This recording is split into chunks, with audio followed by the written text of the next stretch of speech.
Pemirsa, Wali Kota Surabaya, Eri Cahyadi mengamuk ke seorang warga saat menertibkan pemilahan sampah liar di Surabaya, Jawa Timur. Meski demikian, warga tersebut akhirnya mengakui kesalahannya.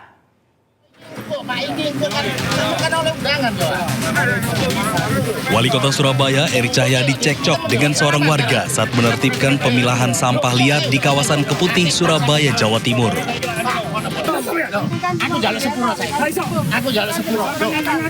Bahkan Eri Cahyadi sempat tersulut emosi dan ngamuk karena warga tersebut ngotot jika pemilihan sampah tersebut sah dan sesuai aturan serta mengancam akan membawa permasalahannya ke hukum. Sudah semua berhenti.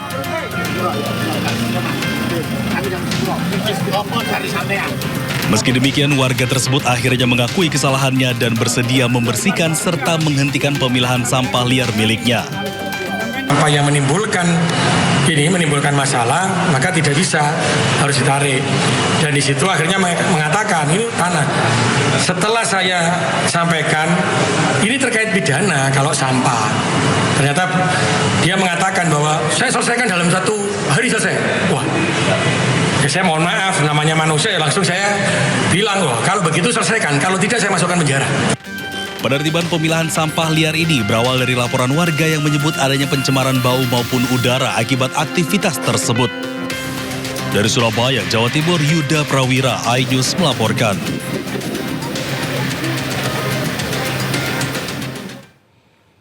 Ya pemirsa, puluhan jemaah umroh di Mandailing, Natal, Sumatera Utara mengadukan sebuah travel atau biro perjalanan ke kantor polisi usai mereka tertipu karena gagal berangkat. Para jemaah ini sebelumnya sempat terlantar di Bandara Kuala Namu, Medan selama 3 hari.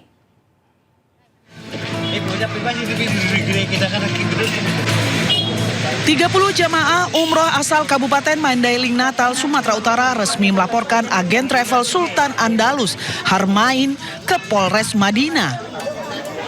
Mereka gagal berangkat ke Tanah Suci setelah sempat tertahan dan terlantar tanpa kejelasan di wilayah transit dekat dengan Bandara Kuala Namu, Medan selama 3 hari.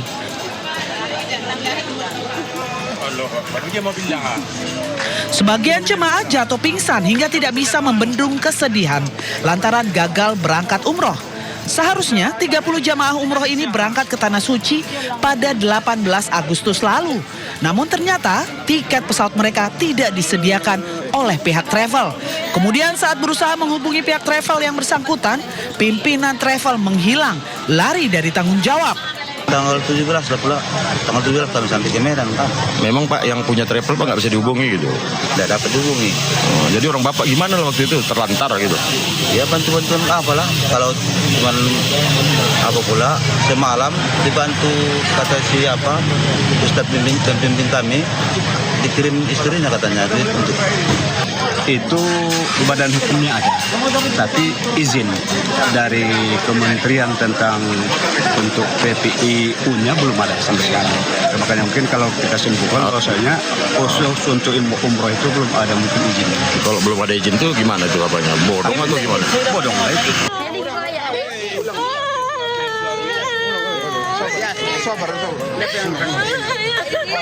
Setelah ditelusuri, pihak Kementerian Haji dan Umroh Mandailing, Natal mendapati bahwa Biro Perjalanan Agen Travel Sultan Andalus Harmain merupakan travel yang tidak berizin alias bodong. Kementerian Haji dan Umroh turut serta melaporkan pihak travel ke polisi sembari meminta pimpinan travel segera mengembalikan uang para jamaah. Dari Mandailing, Natal, Sumatera Utara, Ahmad Hussein Lubis, iNews melaporkan.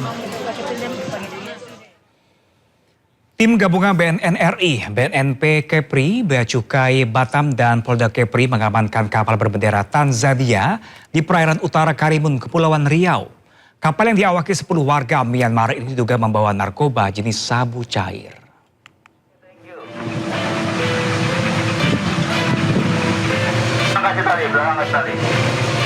Penangkapan kapal MV Ocean Porter berbendera Tanzania di perairan utara Karimun menjadi hasil patroli intensif tim gabungan. 10 kru warga Myanmar ditangkap untuk menjalani pemeriksaan. Di dalam palka, petugas menemukan ratusan drum yang diduga berisi sabu cair sebanyak 2,6 ton serta ratusan karton rokok tanpa pita cukai. Dirjen Bea dan Cukai Lejen Jaka Budi Utama menyebut kapal tersebut sudah masuk radar petugas berdasarkan informasi intelijen. Penangkapan ini diduga berkaitan dengan jaringan yang sebelumnya membawa 1,3 ton ketamin yang diungkap di perairan Pulau Brakit, Bintan. Kemungkinan, ya bukan kemungkinan, tapi diperkirakan ini adalah merupakan jaringan yang sama. Karena dari tersangka ataupun yang ditangkap kemarin itu adalah warga negara Myanmar. Hingga kini petugas masih memeriksa seluruh kru kapal. Petugas juga mendalami kemungkinan adanya kapal lain yang membawa narkotika dalam jumlah besar menuju Indonesia. Dari Batam, Kepulauan Riau, Gusti Yenosa, iNews melaporkan. Sementara itu pemirsa, sidang lanjutan pra-peradilan ex Jampitsus Kejagung Febri Adriansyah kembali digelar. Dalam sidang yang beragendakan pemeriksaan ahli, Guru Besar Hukum Pidana UGM menyebut tidak adanya kewajiban memeriksa calon tersangka.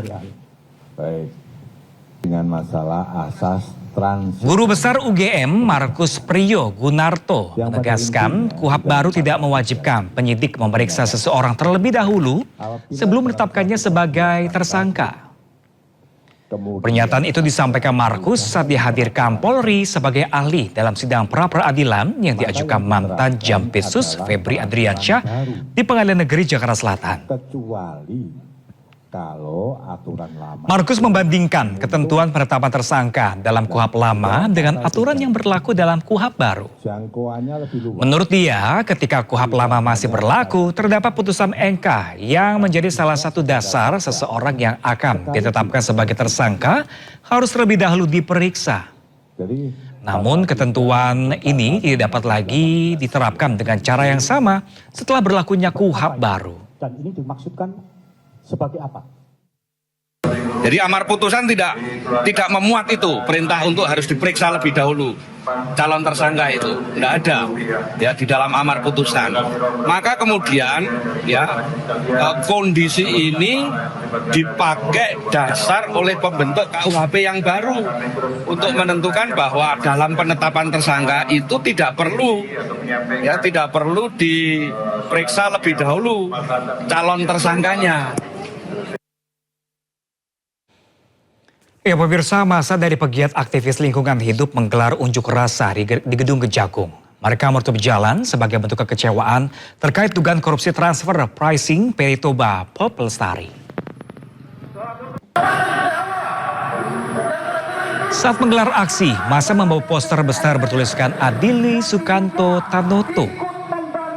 Unjuk rasa digelar terkait dugaan korupsi transfer pricing PT Toba Pop Lestari. Kejagung sendiri telah menetapkan 2 ASN di Dirjen Pajak sebagai tersangka dalam kasus dugaan korupsi transfer pricing PT Toba Pop Lestari. Kasus tersebut berkaitan dengan ekspor bubur kertas oleh PT TPL ke perusahaan afiliasinya pada tahun 2008 hingga 2025.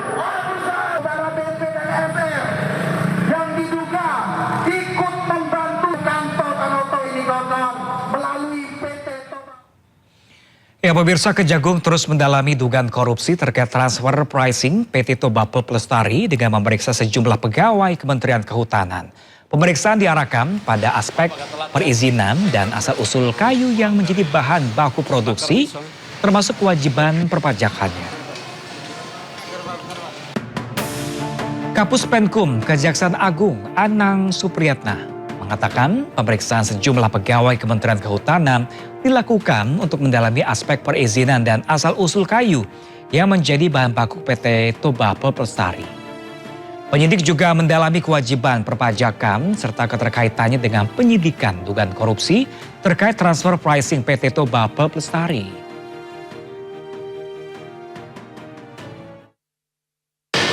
Memang kemarin ada pemeriksaan terhadap saksi-saksi yang dari kemarin 5 kalau tidak salah dari Kehutanan, dan hari ini juga ada pemeriksaan terhadap pegawai dari Kehutanan kurang lebih 4.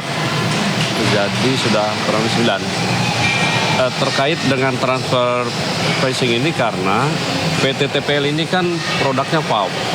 Pulp ini kan kayu bahan bakunya. Ketika bicara kayu kan bahan bakunya dari mana? Dari hutan kan. Maka dalam hal ini penyidik tipikor Gedung Bundar memastikan apakah perolehan kayu-kayu yang menjadi itu berasal ada izinnya enggak atau ilegal. Apabila izin ada resmi berarti ada pajaknya. Kalau ilegal berarti tindak pidana.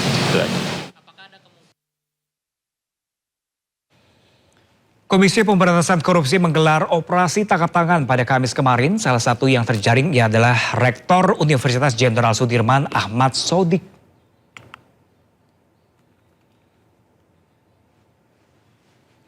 Juru bicara KPK Budi Prasetyo menyatakan dalam rangkaian operasi senyap tersebut, yakni total menangkap 14 orang. OTT ini terkait dugaan kasus suap atau gratifikasi proses seleksi penerima mahasiswa baru di Fakultas Kedokteran. Dalam operasi senyap tersebut turut diamankan barang bukti uang tunai senilai ratusan juta rupiah.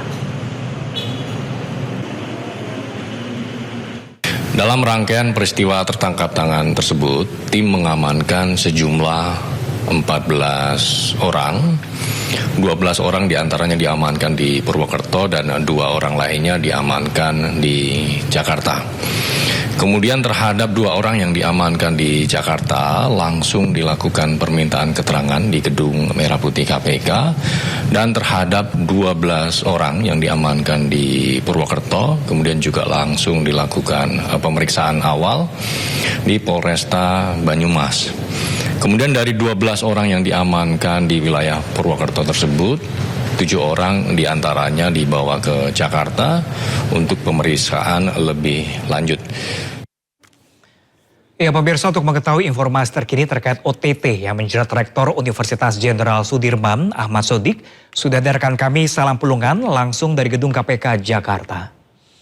Selamat siang Salam, bagaimana perkembangan kasus terkini dari OTT tersebut?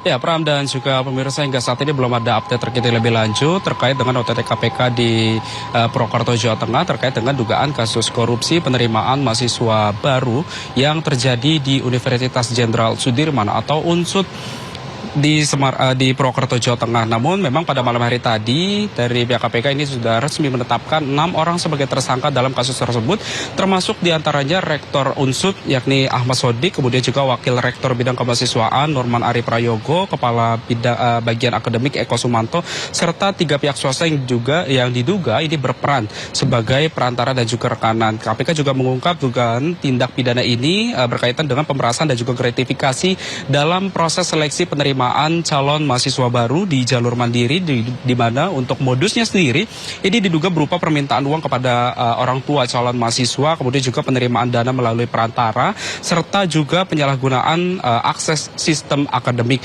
Dan memang selain menetapkan tersangka, penyidik juga menyita uang tunai senilai ratusan juta rupiah dari tangan para tersangka. Kemudian juga KPK juga menegaskan bahwa penyidikan ini masih terus berlangsung, termasuk juga untuk aliran dana. Ini juga masih ditelisik lebih lanjut oleh pihak KPK.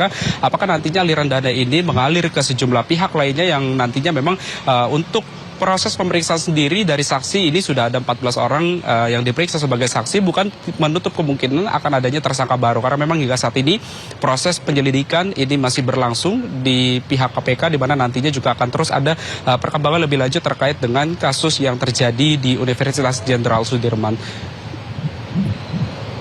Pram. Baik, Salam Pulungan melaporkan langsung dari Gedung KPK Jakarta. Terima kasih dan selamat bertugas kembali. Ya pemirsa, Hakim Pengadilan Negeri Jakarta Selatan menolak pra-peradilan yang diajukan Dr. Tifa Uziah Tiasuma dalam sidang, di mana Hakim menyatakan gugatan Tifa gugur demi hukum.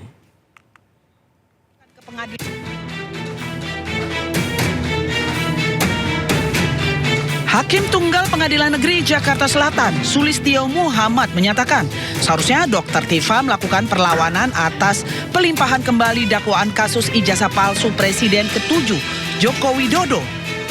Pertimbangan hakim ketika berkas sudah dilimpahkan ke pengadilan, maka status Dr. Tifa sudah terdakwa, sehingga Tifa tidak lagi memiliki kedudukan hukum mengajukan pra-peradilan.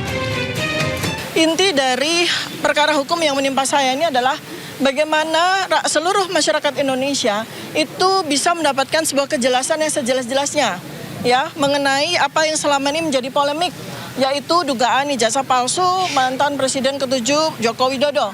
Dan ketika kemudian sidang pokok perkara ini bisa kita jalankan, ini adalah sebuah kesempatan bagi kita.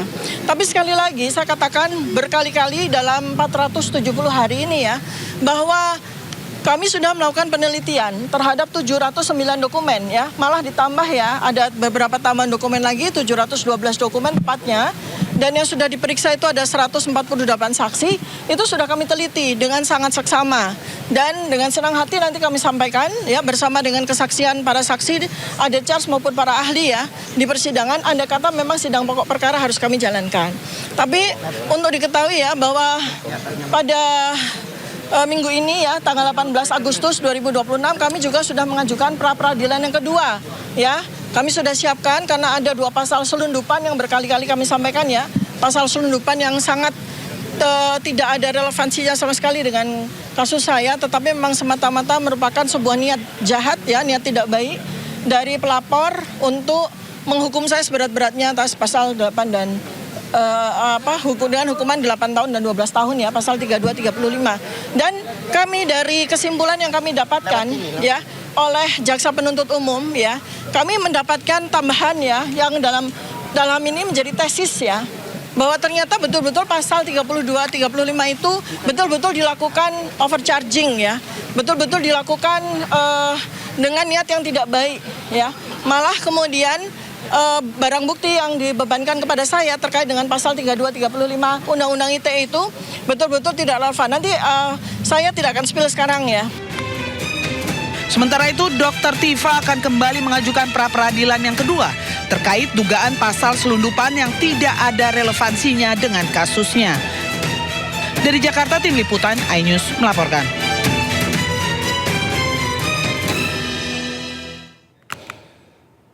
Dr. Tifa menegaskan akan mengajukan pra-peradilan kedua usai hakim menolak pra-peradilannya.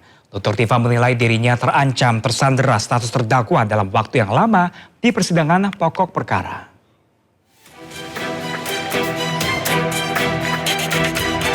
Dr. Tifa mengungkapkan kekhawatiran mendalam terkait status hukum yang disandangnya.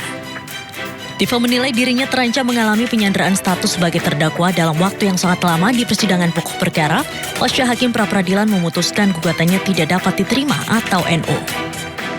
Tim hukum Dr. Tifa pun akan melanjutkan langkah hukum termasuk mengajukan pra-peradilan kedua berkaitan dengan penggunaan pasal 32 dan 35 Undang-Undang ITE yang disebut tidak relevan dengan perkara yang dihadapinya. Dan ia menilai penerapannya merupakan bentuk overcharging. Dr. Tifa juga menyatakan akan menempuh langkah judicial review ke Mahkamah Konstitusi terkait penerapan pasal 32 dan 35 Undang-Undang ITE. Bayangkan, akan terjadi sebuah penyanderaan saya sebagai terdakwa selama bertahun-tahun untuk akhirnya dimenangkan coba. Nah itu juga materi kedua yang nanti akan kami judicial reviewkan pada MK.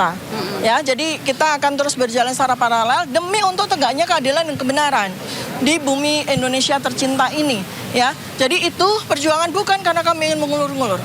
Jadi intinya ketika pra-peradilan kami ditolak karena persoalan administratif, ya sudah. Kami mengajukan pra-peradilan kami yang kedua karena ada pasal selundupan 3235 yang harus diuji terlebih dahulu sebelum sidang pokok perkara.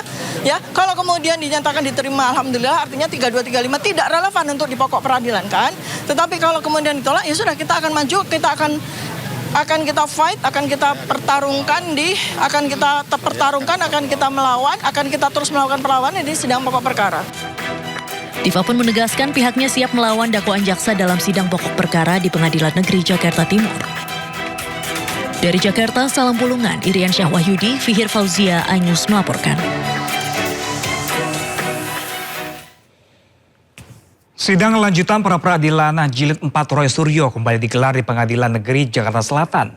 Roy Suryo berharap putusan pra-peradilan dirinya tidak dipengaruhi surat edaran Mahkamah Agung yang baru terbit.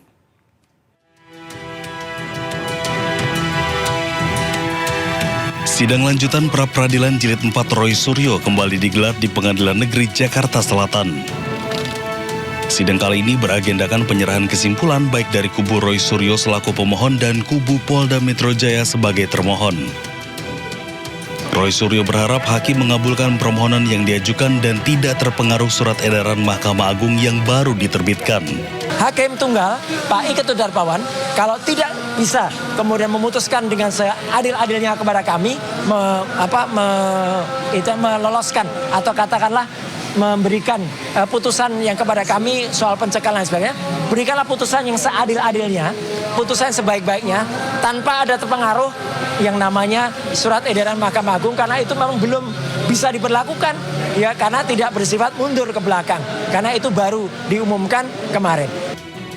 Putusan pra-peradilan jilid 4 Roy Suryo akan dilakukan oleh Pengadilan Negeri Jakarta Selatan pekan depan. Dari Jakarta, Stephen Batinama, Nadia Panjaitan, iNews melaporkan. PT UN Jakarta menerima gugatan surat keterangan setara ijazah SMK Wakil Presiden Gibran Rakabuming Raka yang diterbitkan Kemendikbudrismen. Untuk mencari ijazah SMK Gibran, mantan Wakil Menteri Hukum dan HAM Denny Indrayana bakal menggelar sayembara berhadiah lebih dari 1 miliar rupiah.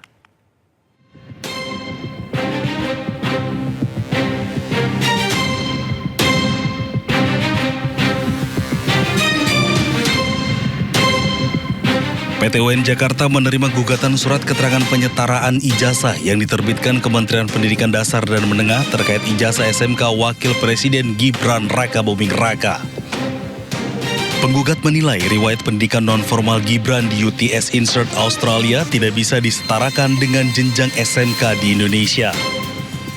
Usai gugatan diterima, PT UN Jakarta menggelar sidang pokok perkara pada 27 Agustus mendatang. Selain akan memanggil pihak Kemendikbudrismen, PT UN Jakarta juga berpeluang memanggil Wapres Gibran ke persidangan. Persoalan ini kita tahu bermula dari terbitnya surat keterangan ya, SUKET, setara tamat SMK oleh Direktorat Jenderal Pendidikan Dasar dan Menengah.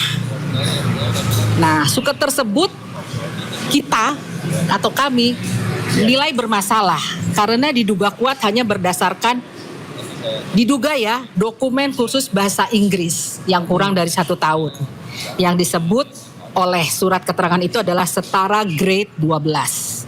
Saat ini, teman-teman semua, perjuangan hukum tersebut berwujud dalam bentuk gugatan resmi kami diterima di Pengadilan Tata Usaha Negara melawan Kementerian Pendidikan Dasar dan Menengah. Gugatan yang dilayangkan oleh kami ini menuntut pembatalan dan pencabutan surat keterangan yang diterbitkan untuk Gibran Rakabuming Raka. Upaya hukum ini ditempuh karena dokumen tersebut dinilai tidak memiliki dasar hukum dan bukti material yang valid. Sementara itu, keberadaan ijazah SMK Wapres Gibran masih menjadi tanda tanya. Mantan Wamenkumham Denny Indrayana bahkan belak-belakan membuka sayembara senilai lebih dari 1 miliar rupiah bagi siapapun yang bisa menunjukkan ijazah SMK Gibran. Sayembara sudah berjalan 10 harian ya lebih, dan sekarang angkanya sudah di lebih dari 1 miliar. Per pagi tadi sementara adalah 1 miliar 263 juta 750.000 rupiah. Ya, ini menunjukkan memang banyak yang ingin terlibat. Dari awalnya cuman saya beri 100 juta, sekarang sudah naik 1.200%. Sayembara adalah gerakan sosial kita sebagai bentuk kepedulian kita, dan siapapun yang kemudian ingin terlibat sekarang sudah saya buka kesempatannya. Tapi jangan disalahartikan ini pengumpulan dana, apalagi kepada saya. Makanya dana tidak perlu ditransfer, disimpan saja. Pada saatnya saya pikir tidak perlu juga karena ijazahnya kelihatannya masih gaib bin raib gitu. Denny Indrayana memastikan sayembara digelar bukan karena soal pribadi Wapres Gibran, tapi demi menjaga kehormatan etika dan konstitusi negara. Tim Liputan iNews melaporkan. Ya, pemirsa, pasukan Zionis Israel melancarkan serangan udara dan artileri dengan targetkan wilayah Lebanon Selatan. Selengkapnya sesaat lagi, tetaplah bersama kami.